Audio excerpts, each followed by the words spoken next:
Boa tarde. Muito bom, né? Mas não boa tarde para ficar melhor ainda. Que o Cristo nos abençoe, nos envolva para que o nosso falar seja fiel ao que ele nos ensinou. E para que nós tenhamos também as nossas possibilidades de compreensão ampliadas sobre a mensagem desta tarde, que fala de uma das bem-aventuranças. Bem-aventurados os aflitos. Por aqui, né?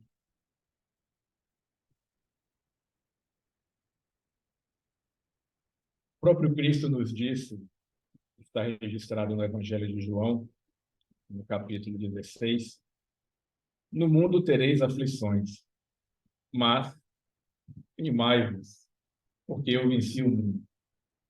Como nos dizer assim, é possível para todos. No nosso popular aqui, na Bahia, onde passa um boi, passa uma boiada. Então, toda a mensagem do Cristo, quando ele nos disse, vós sois deuses, podeis fazer tudo aquilo que eu faço e ainda mais, estava então nos afirmando que é possível. Se ele venceu as aflições, para nós é possível vencer também. Isso está registrado em Mateus. Nós ouvimos aqui no último sábado, nosso irmão Rodrigo falar da primeira bem-aventurança, né? Bem-aventurados os pobres de espírito ou os humildes. E lá ele conversou conosco que há uma ascensão ou um degrau ascendente nas bem-aventuranças. Elas não foram ditas numa sequência aleatória. É como se um degrau fosse necessário para dar o passo para o segundo degrau. Então, realmente, nós vamos ver que essa humildade ela é imprescindível para que a gente alcance os outros degraus das bem-aventuranças. E o segundo degrau é justamente esse. É o degrau das aflições. Parece até um tanto quanto esquisito, porque a gente pode até entender que ser humilde é algo que contrapõe ao nosso orgulho, e é o nosso orgulho que não nos permite avançar nesta união com o divino, porque, em sendo orgulhosos, a gente, então, está mais para seguir a nossa lei do que a lei divina e natural. Mas quando a gente vem para os aflitos, que bem-aventurados os aflitos? Por que temos que nos afligir para sermos bem-aventurados? Está a lógica. A gente precisa sempre se questionar. É algo que nós aprendemos aqui com o nosso mestre Kardec. Precisa fazer sentido ao nosso entendimento. Não é porque foi dito, está escrito, que nós temos que fechar os olhos e seguir. E essa bem-aventurança, na maioria das traduções aqui no Brasil, correntes, elas trazem como bem-aventurados os que choram, porque serão consolados. Até mesmo a tradução que Allan Kardec usou no Evangelho segundo o Espiritismo, que é a do Sassi, também está como bem-aventurados os que choram, né? E aí nós vamos entender o seguinte: os evangelhos, todos os originais, os manuscritos originais disponíveis hoje, e dali foram feitas as traduções, todos eles estão na língua grega. O grego, naquela época, era o inglês de hoje, a língua universal que todos os povos falavam. Porém, Jesus, no conversar com o povo, não falava em grego. Muito provavelmente ele falava em aramaico, que era uma espécie de uma derivação do hebraico e era mais comumente falado entre o povo. E do hebraico, então, ou do aramaico, foi traduzido para o grego. existe um ditado em italiano que diz assim, traduttore traditore, que significa tradutor traidor. Porque nem sempre é possível você traduzir o sentido que o autor original quis dar quando você muda para uma outra língua, né? Então, quando a gente se aprofunda um pouco mais nisso, nós vamos chegar nessas duas palavrinhas gregas aqui, não é para a gente se assustar, né? Mas Nem para pronunciar. nem para pronunciar. Aliás, eu trouxe aqui para a gente pronunciar, né? Então, esse bem-aventurados aí, ele vem de Makarios. Esse Makarios significa realmente felizes, bendito, bem-aventurado. Estão dentro da mesma linha, né? Porém, quando a gente vai para a palavrinha grega que foi traduzido como os que choram ou os aflitos, este verbo penseu, né? Que significa prantear, lamentar. Na tradução de Haroldo Dutra, ele inclusive tem uma nota de rodapé, ele também traduziu diretamente de um dos manuscritos gregos, ele diz assim, literalmente, né, essa palavra significa os que estão aflitos, que lamentam a morte de alguém, que estão de luto, enlutados. O verbo evoca toda a gama de sentimentos que um doloroso evento ou fato despertam no ser humano, especialmente aquelas emoções decorrentes da morte de alguém próximo, razão pela qual é comumente utilizado para descrever o enlutado. E quando a gente pega a Bíblia em inglês, realmente o termo que eles usam é bem-aventurados os enlutados. Então, notem que há uma diferença entre chorar, entre choro e pranto. Porque o choro é aquele que é para fora, né? A gente chora por vários motivos. A criança chora quando ela é contrariada, ou quando ela está com fome, ou quando ela está com frio, né? O pranto não é para fora, o pranto vem de dentro, ou vai para dentro. O pranto é algo que sai do nosso âmago, realmente. Então, a gente já nota aí a profundidade com que Jesus alcançou ao dizer bem-aventurados os aflitos, ou esses que pranteiam, esses que lamentam. Mas não é um qualquer lamento, não é qualquer aflição. Será que todos os aflitos são bem-aventurados? Será que todas as aflições cabem aí nessa frase bem-aventurados os aflitos, porque serão consolados? A gente busca apoio, graças a Deus, na doutrina espírita, a gente tem diversos apoios, né? E aí a gente busca apoio. Passei, por favor, meu irmão. Todos os aflitos são bem-aventurados, felizes, benditos. A gente busca lá num texto de Emmanuel, no livro Instrumentos do Tempo, no capítulo 19, um texto cujo título é Aflições. E não está todo o texto aqui, é apenas alguma parte, mas ele diz assim, os aflitos classificam-se em variadas expressões. Existem aqueles que choram por se sentirem inibidos para a extensão do mal, que não conseguem fazer o mal, choram, né? Há quem se torture por não conseguir vingar-se. Existem os que se declaram infelizes com a prosperidade do próximo, não podem ver os outros prosperando, porque aquilo dá para eles um sentimento de inveja. Surgem muitos em lágrimas de inveja e despeito à frente do vizinho. E ele dá outros exemplos, né? E ao final ele diz, há infinitos gêneros de aflição no vasto caminho da vida.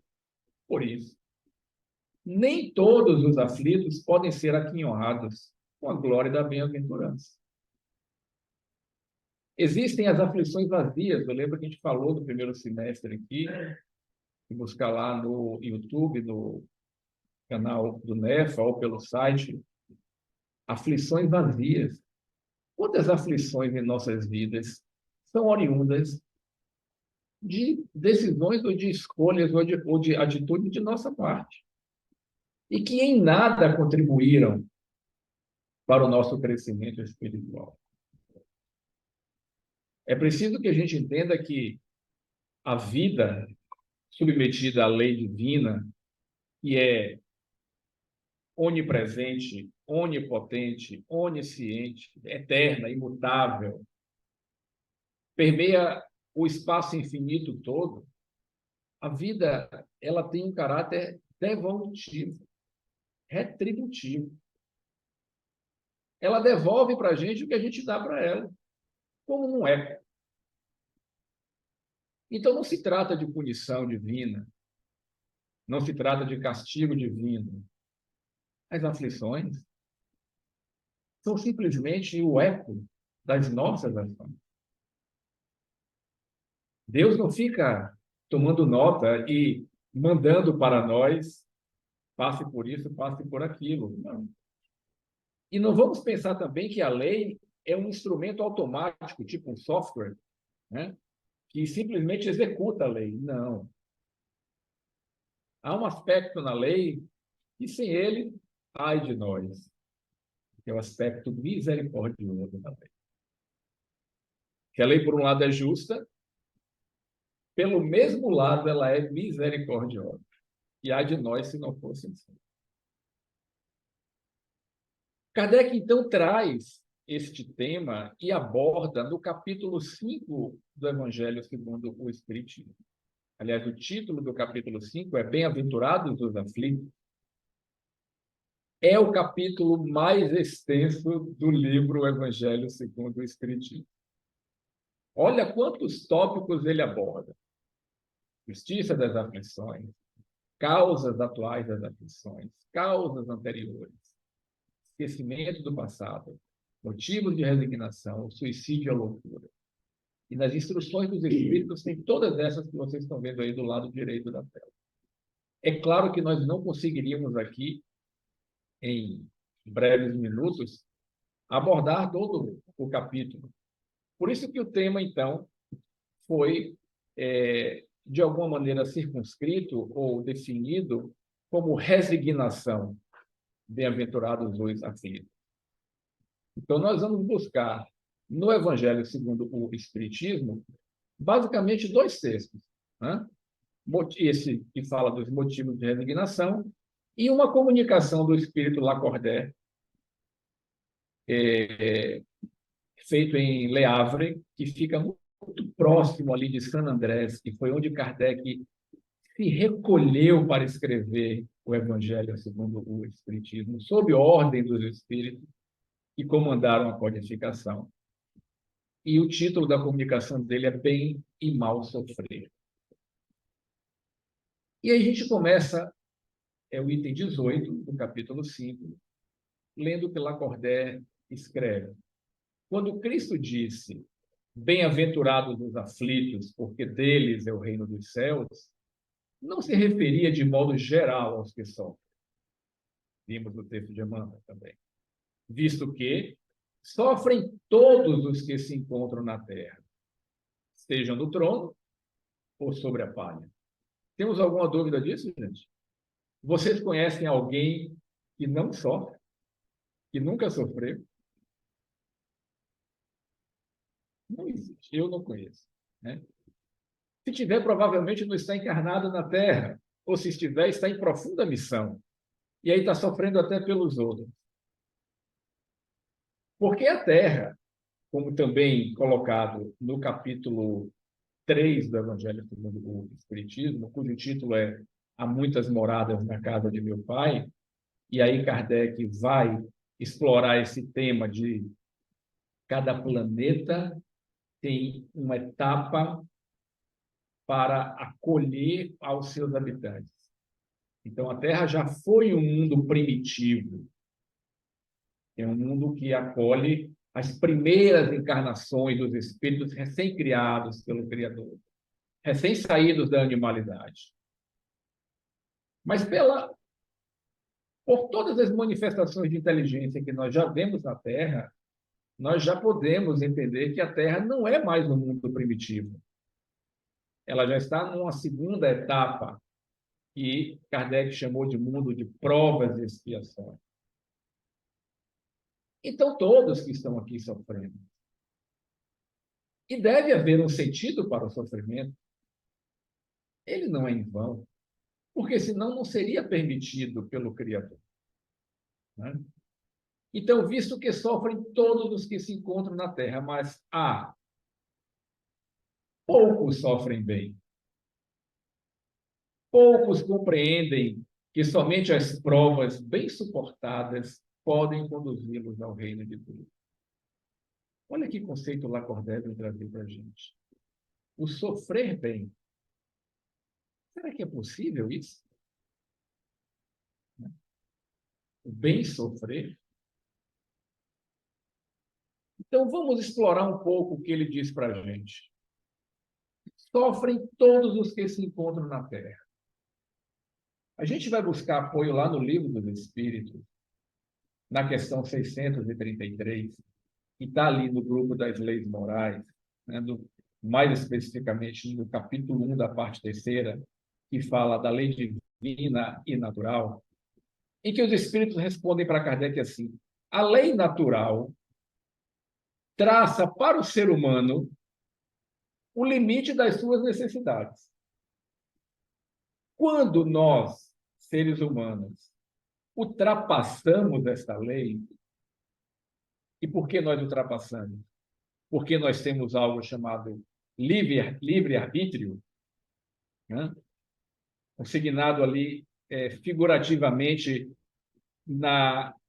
naquela história de Adão e Eva comendo a maçã, ou melhor, comendo o fruto, não é uma maçã, mas o fruto da árvore do conhecimento, que foi dito pelo Criador: vocês têm um pomar inteiro, se alimentem do que vocês quiserem, mas não comam o fruto desta árvore. E eles comem. Aí está, então, figurativamente, a desobediência à lei, no sentido de eu não vou seguir uma lei externa, eu vou seguir a minha lei. Quem manda em mim sou eu. Isso é fruto de uma criatura orgulhosa. Daí a necessidade da humildade para poder entender. Então, quando nós ultrapassamos essa lei, nós somos punidos pelo sofrimento. A ideia de punição, como já coloquei aqui, do incômodo que a palavra traz. Mas vamos entender esse punir no seu aspecto etimológico, que é purificar. Então, nós somos punidos no sentido de o sofrimento é estabelecido como que para nos purificar. Vamos ver, por exemplo, no aspecto físico. Se nós não sentíssemos dor, imagine que nós iríamos encostar num fogão quente, a nossa pele começaria a queimar, ia queimando tudo, e nós não íamos nos tocar para isso se nós não olhássemos. O que é que nos faz nos afastar imediatamente dali? A gente sente dor. Então, a dor tem um sentido. A dor tem um propósito em nossas vidas.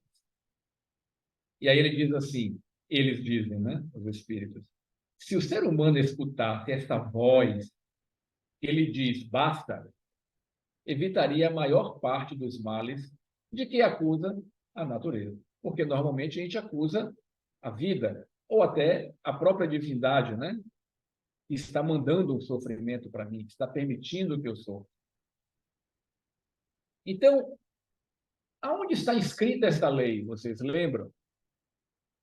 O Espírito diz o seguinte: esta lei está escrita na consciência do ser humano.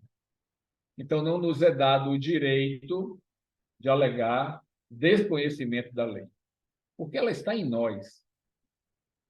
Vamos lembrar, nós nunca ouvimos uma voz ou um pensamento que surge para a gente não sabe de onde surge, a chamada voz da consciência. Todos nós temos isso.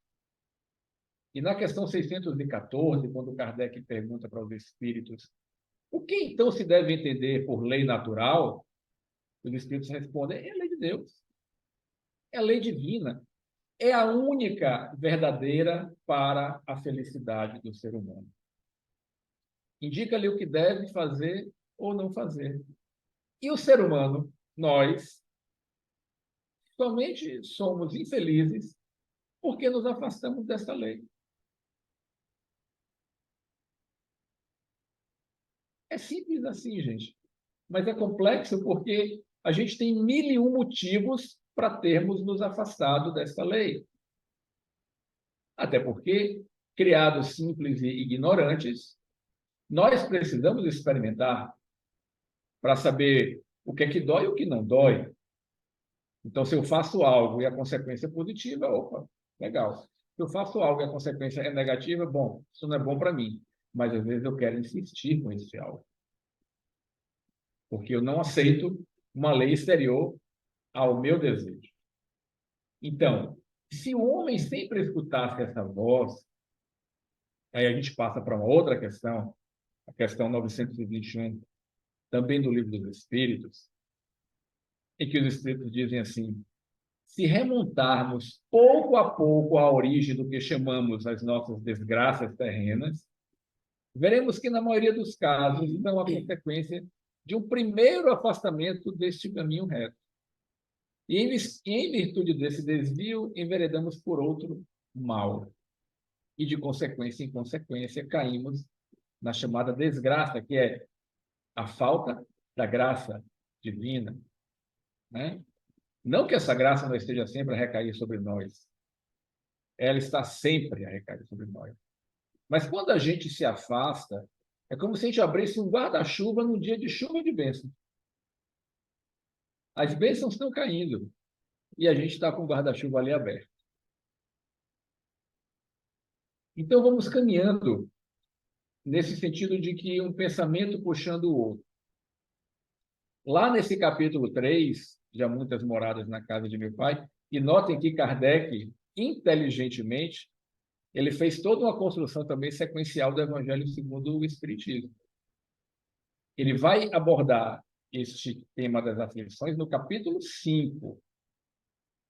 Quais os 4 capítulos que ele colocou antes? Como se fosse assim: vou construir um alicerce, e sobre esse alicerce eu começarei então a falar sobre a mensagem do Cristo. Primeiro capítulo do Evangelho segundo o Espiritismo: não vim destruir a lei. E ele fala que existe uma lei que é eterna e imutável. O próprio Jesus disse isso. E o Espiritismo, consequentemente, diz: não veio destruir lei nenhuma, viemos dar cumprimento, né? O capítulo 2: o meu reino não é deste mundo.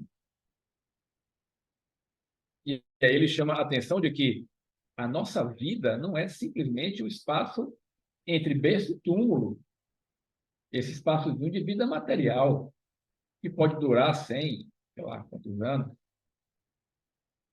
A nossa vida é muito maior do que esta existência. Capítulo 3: há muitas moradas na casa de meu pai. Ele fala da pluralidade dos mundos habitados e a destinação de cada um. E o capítulo 4, quem lembra? É necessário nascer de novo para ver o reino do céu, né? E que ele vai tratar justamente do aspecto da reencarnação, que é base fundamental para a gente entender causas anteriores às aflições, porque realmente existem aflições que a gente passa nesta encarnação que não tiveram origem nesta encarnação, mas as reencarnações são solidárias, porque a nossa vida é uma só.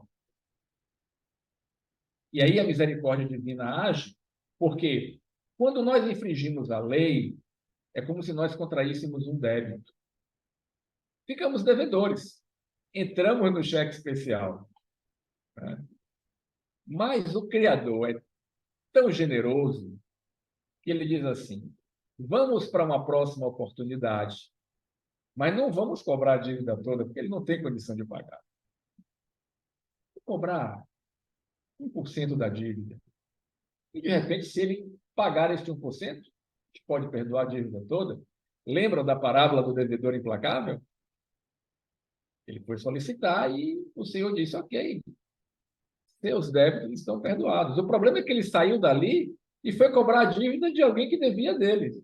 E ao invés de ter clemência e misericórdia, ele pegou pelo pescoço e fez, eu vou lhe prender até você pagar. Aí o Senhor chamou ele de volta e fez, opa, como é que é essa história aí? Você não teve clemência? Eu tive contigo? Então, acho que você precisa aprender. Vai ficar preso você também, para você entender que é misericórdia. Né? Então, nesse capítulo, Kardec tem toda uma construção, aliás, abordamos isso, né? A superioridade da inteligência em um grande número dos habitantes da Terra indica que não é um mundo primitivo, mas ele diz assim, mas há também os numerosos vícios a que se mostram inclinados. Os numerosos vícios a que se mostram inclinados nós, seres humanos, né? Representam indício de grande imperfeição moral. Entretanto, olha que coisa curiosa, nem todos os espíritos encarnados na Terra se acham expiação. Podemos nos achar em prova. Toda expiação é uma prova, mas nem toda prova é uma expiação. Porque a expiação é justamente esse aspecto retributivo da lei. E a prova não. A prova é assim, eu vim para a aula, estudei e vou para a prova para saber se eu aprendi. E a gente vai colocar em prática. Né? Bom, os espíritos em expiação, ele diz assim, se podemos nos exprimir desse modo, são os exóticos na Terra. Exóticos que ele diz são os que não foram criados aqui, são os que vieram de fora. Né? Já viveram em outros mundos, dos quais foram excluídos em consequência da sua obstinação no mal. O que é o mal? É o contrário ao bem, e o que é o bem? É a lei divina natural. Então, por se constituírem perturbação para os bons, foram excluídos. É o que deve acontecer, o que está acontecendo, e isso é gradativo, porque o planeta Terra também evolui. Então, a cada dia, espíritos que estão obstinados no mal já não conseguem mais sintonia para reencarnar aqui na Terra. E é por isso que nós estamos vendo este mundo de coisas horrorosas acontecendo. É como se o mal estivesse estertorando, buscando ficar aqui a qualquer custo. Mas a lei é soberana. Né? Emmanuel fala da mão niveladora da morte. Ela nivela todo mundo. Poderia dizer que a dor também nivela todos nós. Porque não existe dor diferente de acordo com raça, religião, cor da pele, condição social, econômica. Quando dói, dói igual para todo mundo. Né? Então, a Terra ainda nos oferece esse tipo de mundo expiatório. E há uma variedade infinita. Né? Mas o que é que tem em caráter comum? Lugar de exílio para espíritos rebeldes à lei de Deus. Então, a expiação é pior do que prova, né? A expiação, bom, depende do que você chama de pior. Magnólia perguntou assim, então a expiação é pior do que prova. Veja, a expiação tem um sentido, que nós vamos ver aqui agora. Aí no final você me diz o que é que você refletiu. Olha o que Leon Denis, esse poeta, né, e filósofo, no livro O Problema do Ser, do Destino e da Dor, que eu recomendo a leitura para todos. Mas se não puderem ler todos, leiam este capítulo, o capítulo 26. O título do capítulo é A Dor.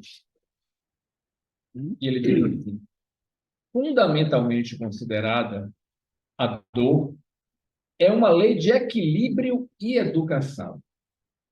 O sofrimento não é, muitas vezes, mais do que a repercussão, né? Ou seja, o retorno das violações da ordem eterna cometidas por nós.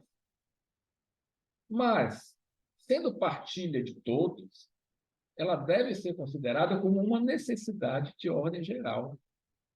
Porque a gente não sofre sozinho, gente. Quando a gente sofre, os que estão ao nosso lado sofrem também. E a gente sofre pelo sofrimento dos outros que estão ao nosso lado. seja porque é um grupo familiar, porque é um grupo profissional, porque é um grupo social, porque nós fazemos parte do planeta. Quando nossos irmãos estão sofrendo lá na Ucrânia, lá na faixa de Gaza, nós estamos sofrendo aqui também, porque isso reverbera, isso chega até aqui. Eu choro, porque tudo que eu peço a Deus, assim é. Eu choro e agradeço. Perfeito. É? Jesus chorou. Jesus chorou muitas vezes. Né? Então, se entendermos a dor como esse agente de desenvolvimento, condição para o progresso, a gente vai começando a entender por que ela existe no planeta ou no universo. Né? Sofrem todos os que se encontram na Terra, mas poucos sofrem bem. Aí nós vamos, então, pedir apoio, auxílio, né, ao nosso Emmanuel. Livro Vinha de Luz, capítulo 80. Olha o título do texto, gente. Como sofres? É uma pergunta. Como sofres? Depois vocês podem ir lá no YouTube e pegam esses textos e leem o texto inteiro. Porque, na verdade, aqui não dá para vir com o texto inteiro, mas é muito rico, gente. Isso muda a nossa vida. Isso não vai tirar os obstáculos do nosso caminho. Porque se tirar, está errado pedagogicamente. Esses obstáculos existem para nos fortalecer. Porém, nos dá a condição de enfrentá-los de uma maneira diferente. Nos fortalece, nos anima, né? Nos dá confiança e esperança. Então, Emmanuel diz assim, não basta sofrer simplesmente para ascender à glória espiritual. Indispensável é saber sofrer. Como é que, como é que, como é que é saber sofrer? Né? Extraindo as bênçãos de luz que a dor oferece ao coração para que ouve de paz. O que é que ele quer dizer para a gente? Busque a origem da sua dor, mas busque com sinceridade. Quando na oração do Pai Nosso, eu não me canso de repetir isso, tá? Pode estar cansado, até os que frequentam sempre aqui do NEPA, mas como tem um público desencarnado também ouvindo, de repente tem outras pessoas novas chegando hoje ou pelo Zoom, né? Eu não me canso de repetir que quando no Pai Nosso a gente diz livra-nos de todos os males, Senhor, livra-nos de todo mal, Senhor. Não é o mal de fora, porque o mal de fora chega para a gente porque sintoniza com o mal que está dentro da gente. Então, isso é um pedido para que a gente se modifique nas nossas disposições íntimas, orgulhosas, egoístas. Porque o egoísmo é contra a lei divina. Completamente contrário. A lei divina fala de um bem comum. Não existe espaço para egoísmo. Não é? Então, ele diz assim, para você extrair as bênçãos de luz desta dor, busque a origem dela. Vai investigar. Converse com você mesmo. Medite. Ore. Pode buscar também apoio externo. Mas esses textos e toda a codificação, leiam o capítulo 5 do Evangelho segundo o Espiritismo. Tem lá causas das aflições. E olha, Kardec escreve com uma clareza que ela é contundente, né, Gil? Às vezes até nos constrange de tanta clareza. Porque esse é o aspecto do Espiritismo. Trazer clareza para uma mensagem que estava cifrada. Estava sob parábolas. Né? No próprio Evangelho segundo o Espiritismo, no capítulo 9, que é o capítulo que fala dos bem-aventurados, dos brandos, dos pacíficos, dos mansos, dos pacíficos, Kardec colocou uma outra comunicação do Espírito Lázaro, em 1873, em Paris. O título é Obediência e Resignação. E olha o que Lázaro diz. A obediência é o consentimento da razão. A resignação é o consentimento do coração. Porque muitas vezes a gente entende, mas não aceita. Saber a gente sabe. Como é aquela música de Beto Guedes? A lição sabemos de cor. Quando resta aprender. Aprender a fazer, a executar. Porque a gente tem que abrir mão dos nossos propósitos e das nossas disposições orgulhosas e egoístas. Quer dizer que a gente caminha, volta para o mesmo ponto, as duas chagas da humanidade.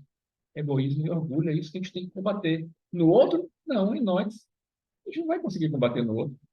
A gente só pode combater em nós mesmos.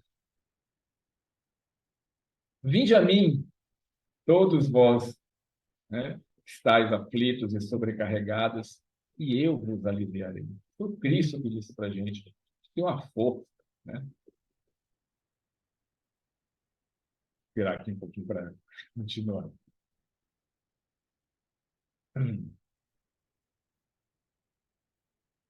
Tomai sobre vós o meu jugo, ele está dizendo para nós. Né?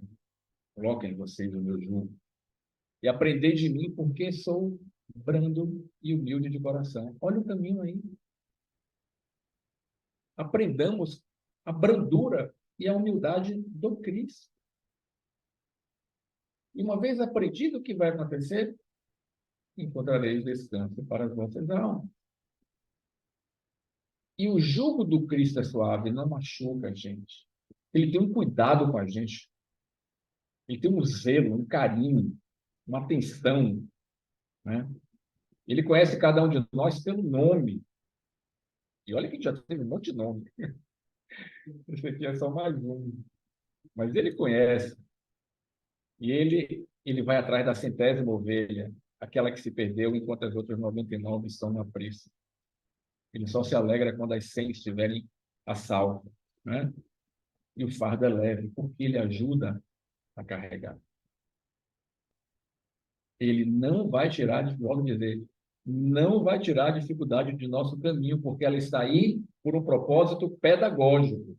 Na pior das hipóteses, para exercitar a nossa inteligência.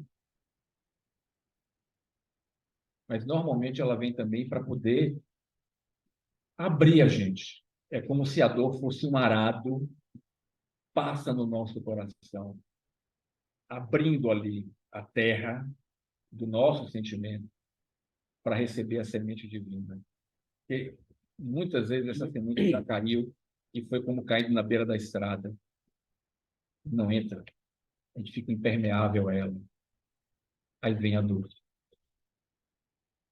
E André Luiz, no seu livro O Mundo Maior, ele traz um caso, que não vou citar aqui porque ele é longo, mas esta benfeitora Cipriana, ela aparece para resolver um conflito entre um obsessor e um obsidiado encarnado, mas durante o sono ele é trazido ao plano espiritual e é colocado de frente com o seu obsessor, e esse obsessor nada mais é do que uma pessoa que conviveu com ele enquanto ele está nessa mesma reencarnação, e ele assassinou essa pessoa.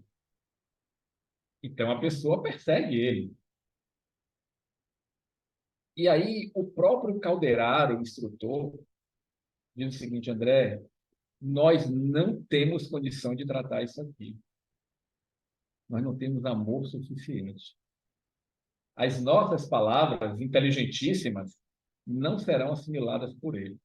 Mas o alto não deixará de nos socorrer. E aí chega Cipriano. E só com o amor que ela emana, os dois, o obsessor e o obsidiado, caem dos joelhos. Aliás, o obsessor fica de pé ainda. O obsidiado, né, reconhecendo o seu erro, pede perdão e ela coloca ele no colo e ela vira para o outro e fala: e você, meu filho? E ele diz: mas isso é injusto.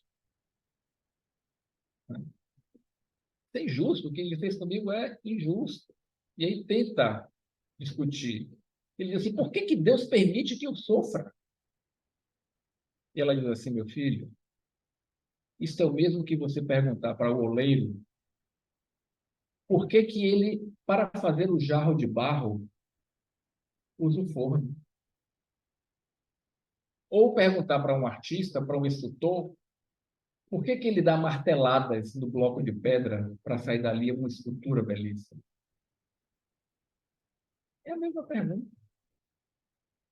E aí ela diz assim: a dor expande a vida e o sacrifício liberta.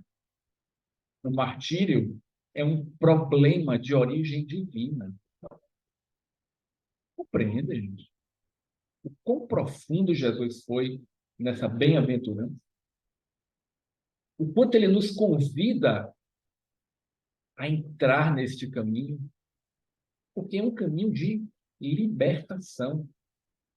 E aí a gente volta para Leon Denis, no mesmo livro, O Problema do Ser Destinizador, capítulo seguinte, olha o título do capítulo, Revelação pela Dor.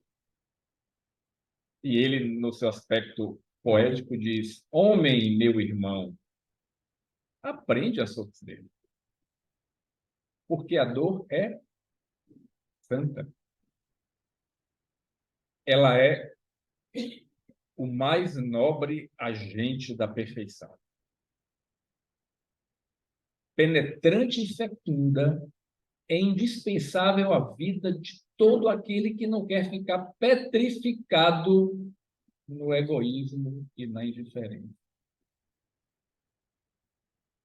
Compreendemos por que que a dor é permitida? Qual o papel da dor? Por que que ela existe? Né? E aí, vamos voltar para a resignação, para não ficar muito pesado. E a gente volta para o Evangelho segundo o Espiritismo, no capítulo 5, já no item motivos de resignação. E aí, Kardec diz assim: por estas palavras, bem-aventurados os aflitos, porque serão consolados, Jesus indica, ao mesmo tempo, a compensação que espera aqueles que sofrem bem, né? Que entendem o seu sofrimento e sofrem resignadamente, que esta resignação é o oposto de sofrer de maneira rebelde, né? Ela, ao mesmo tempo, é compensação para aqueles que sofrem e é também a resignação que abençoa o sofrimento como prelúdio da cura. Ele chega a colocar para a gente, ele faz uma comparação, Kardec tem umas comparações ótimas, né? Ele diz assim: imagine você endividado e o seu credor diz o seguinte, aquilo que eu falei aqui, pague aí 10% de sua dívida. E quando você retornar para cá, sua dívida está quitada. Pensemos nisso. Porque aquele que se rebela e não quer quitar essa dívida, vai voltar com a dívida integral. Vai levar, sabe lá quanto tempo, quantas reencarnações para poder quitar. Porque a dívida, ela... Existe uma coisa que está implícita na expiação, Magnolia, que chama-se reparação. Não basta a gente se arrepender. Ah, eu fiz errado, meu Deus, me perdoe. Claro, você está sempre perdoado. Deus é todo amor. Mas para você fixar o aprendizado, para que você não volte a fazer de novo, não volte a colocar pimenta no olho do outro, a pimenta vai cair no seu olho. Você vai sentir o quanto isso arde. Para você fixar o aprendizado. E não correr o risco de você botar de novo pimenta no olho do seu irmão. E vai mais além. Você precisa reparar o que você tem. Então, se eu, numa outra encarnação, se eu tirei a vida de alguém, eu preciso voltar. E eu preciso dar vida. Não necessariamente para aquele espírito. Mas quando eu volto e eu sou pai ou eu sou mãe, eu estou propiciando alguém reencarnar. Eu estou saldando a minha dívida. Quando mesmo não sendo pai biológico, mas eu crio, eu cuido, estou saldando a minha dívida, estou reparando o mal que eu fiz. Quantas heranças, gente, que passam de pai para filho, de pai para filho, vai chegar lá no neto, bisneto, tataraneto, na verdade é quem espoliou ele lá atrás e está voltando para a mão dele, pelos caminhos da herança, sem precisar ninguém bater em ninguém, roubar ninguém, tirar a força de ninguém. A lei age assim, naturalmente.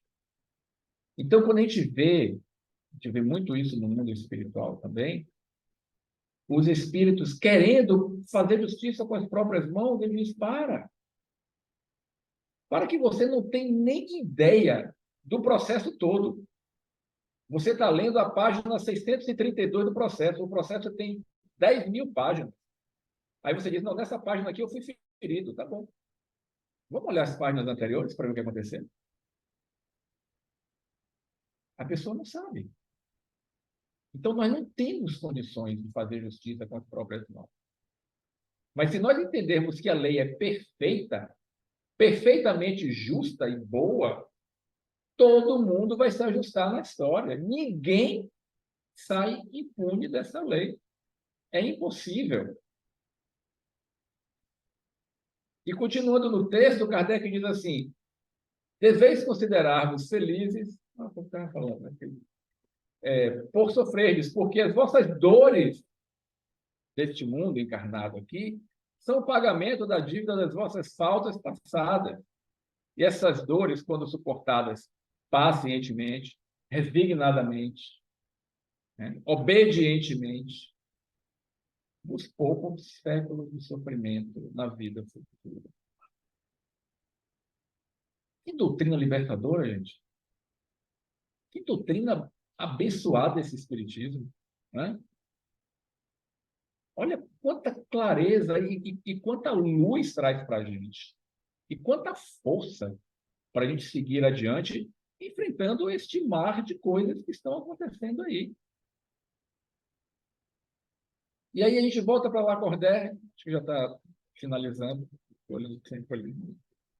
Quando Lacordaire, naquela mesma comunicação, bem e mal sofrer, ele diz assim, bem-aventurados os aflitos, pode então traduzir-se assim, bem-aventurados os que têm ocasião de provar sua fé, que é fidelidade e não crença, é ser fiel à mensagem do Cristo, né?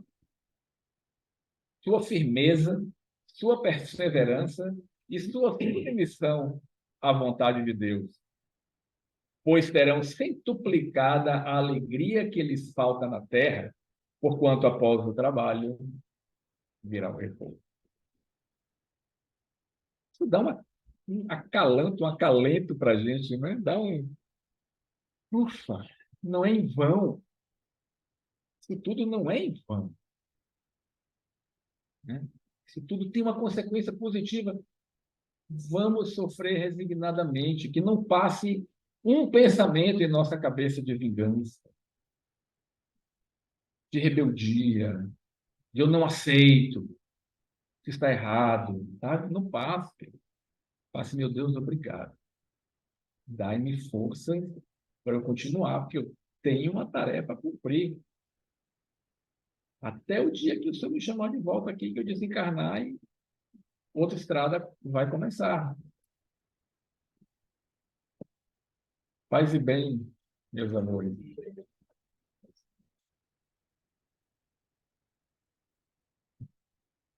Ok, Simval. Tem uma pergunta no ar. À vontade. Se eu puder responder, claro. Não, mas é a pergunta que Magnólia fez. Hum. Finalmente, o que é pior, a expiação ou a prova? E aí, Meg? A pergunta é para os que estão no Zoom, né? Finalmente, o que é pior? A expiação ou a prova? Magnólia Valverde, exato. Não é Magnólia Dourada. Isso.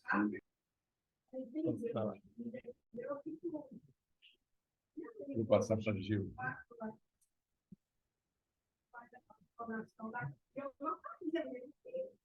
Olha só, Magnólia. O que é pior, repetindo aqui a questão, a prova e a expiação. Nenhuma é pior do que a outra e nem melhor do que a outra. Vamos tentar entender. Uma pessoa vai encarnar. Então, lá no seu processo pré-encarnatório, ela se acha uma pessoa egoísta, vaidosa, presunçosa, prepotente. Ela se reconhece como tal. Então, ela diz, para que eu combata isto em mim, portanto, me trabalhe, me melhore nesses aspectos, eu vou encarnar numa família pobre, semi-analfabeta, onde eu tenha que sofrer todas as circunstâncias daí decorrentes. Ou seja, isso é uma prova que ela está assumindo, é um desafio. A prova é um desafio. Imaginemos, ela encarna, por exemplo, nessa circunstância. Só que quando chegar aqui, ela se revolta, começa a maldizer de Deus, porque está nessa circunstância, briga com o pai, briga com a família, briga com todo mundo. Quando não, comete determinados desatinos, até mesmo pela via do crime, com seus próprios pais, com sua própria família. Quando chega no mundo espiritual, ela vai dizer, puxa, falhei. Antes eu escolhi uma prova, um desafio para eu melhorar naqueles aspectos. Agora eu assumi uma dívida, porque eu fiz isso, eu fiz isso, fiz isso. Aí ela vai retornar para expiar aquilo. Aí é o caráter da expiação. Então, podemos pensar, isso é de forma bem didática, né? Porque varia ao infinito. Mas, assim, a prova é um desafio, é uma semeadura. Eu estou semeando aquele desafio para mim. A expiação é a colheita. Então, se eu escolhi uma prova, vivenciei bem aquela prova, amadureci, então, beleza, superei, vamos para outra etapa. Na próxima encarnação, eu escolherei outros desafios, outras provas ainda maiores. Agora, se eu escolho aquela prova e falho no cumprimento desta prova, desses desafios, aí é o caso da pessoa adquirir um karma, uma dívida, e nesta circunstância ela vai expiar. Então, didaticamente, podemos entender dessa forma. Entendeu? Não sei se ajudei, mas é mais ou menos nesses aspectos. A prova é um desafio, eu escolho passar por aquilo. A expiação é uma consequência de um desafio mal cumprido ou descumprido. Penso assim. Então, pior ou melhor Entendi. vai depender de como a gente encarar, né? No próprio livro de Leon Denis, tem uma frase que ele traz de Reto, ele diz assim, costuma-se dizer que a saúde é bom e a doença é mal. Mas não é assim. Se você utilizar a sua saúde para fazer o bem de uma maneira boa, é bom. E se você utilizar a sua saúde de uma maneira má, ou seja, de uma maneira para fazer o mal, isso é o que é o mal. A doença muitas vezes está expurgando ali algo. Nesse caso é boa. Neste caso é boa. Mas também se você sofre essa doença e sofre sem aprender, vai ter que repetir de ano. O problema é que, por enquanto, nós não somos jubilados, né? Mas, como o planeta evolui, quem está ali fixado no mal e não dá um passo, ele vai ser jubilado do planeta Terra. Porque o planeta vai passar, gente. O planeta vai prosperar, progredir. É da lei. Será jubilado para um outro orbe, né? Graças a Deus.